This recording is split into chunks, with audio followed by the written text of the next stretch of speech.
doctor. How are you? Good. How's it going? Another trip to the doctor. Hi. Vanessa Nice to Porter see you has again. been here before. But at 3 years old, the poking and prodding is nothing short of terrifying. I'm done. Dr. P's done. I know. Every morning she wakes up with a pounding headache and her forehead hurts her, and normally one or both of her eyes hurt her. On August 25th, while at St. Mary's Playhouse, a daycare in Greensburg, this console television, which was resting on a makeshift stand, fell on Vanessa. Her mother, Missy, was called. The daycare worker there said that there had been an accident, and they thought maybe Vanessa had broken her nose. The TV somehow had fell on top of her. Missy rushed her daughter to Decatur Memorial Hospital, but the injuries were so severe she was flown to Riley Hospital. I really didn't think it was her when I walked in and seen her until she started talking, and I really kind of looked at her, and it was... She was so swollen. Yeah, it didn't look like my little girl. Vanessa spent 12 days at Riley, 11 in intensive care. She suffered multiple facial fractures. Her nose was crushed. This illustration shows broken eye sockets, now replaced with plastic. A broken nose, now supported by 3 titanium plates. How old are you? Fortunately, her parents say her brain was not injured. We were lucky that it hit where it did. It could have ended a lot worse than what it has, but still not good. The unsecured TV never came up during a building inspection 3 months before the accident. That's because St. Mary's isn't scrutinized like non-religious daycare centers. It's run by the Archdiocese of Indianapolis, and as a child care ministry must be registered but not licensed. Parents are supposed to sign this notice informing them of the special status of ministries. The Archdiocese says the Porters signed the form. They say they never saw it. They don't have to put anywhere that says they're not licensed. You know what I mean? So you would assume they're licensed. Indiana law requires all licensed daycare centers to follow these 60 pages of rules and regulations. Everything from criminal background checks for employees to first aid and CPR training. Even very minute details like how to change a baby's diaper. It's all included here. But daycare ministries only have to follow these 4 pages of very basic fire and sanitation rules. Yikes.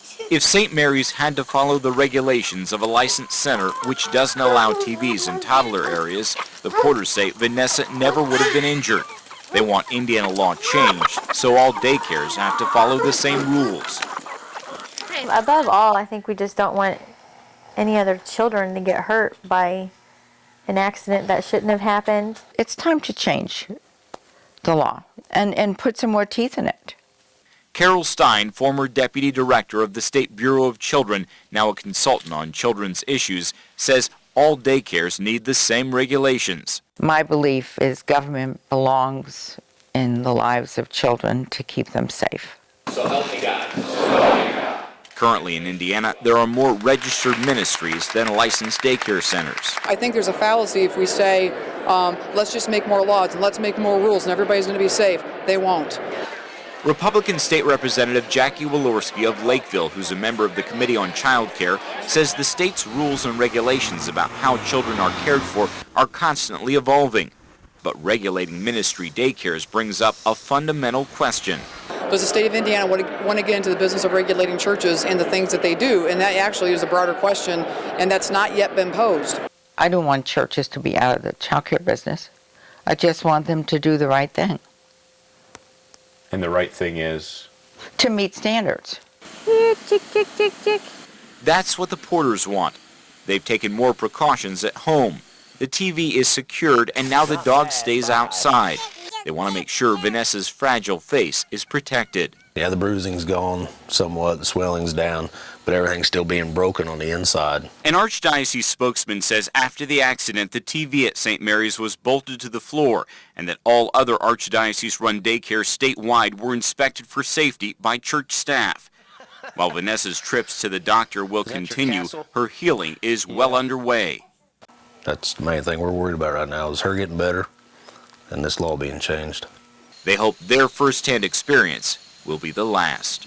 The rules need to be the same for everyone. I just hope that someone realizes that and it changes before it does happen to someone else.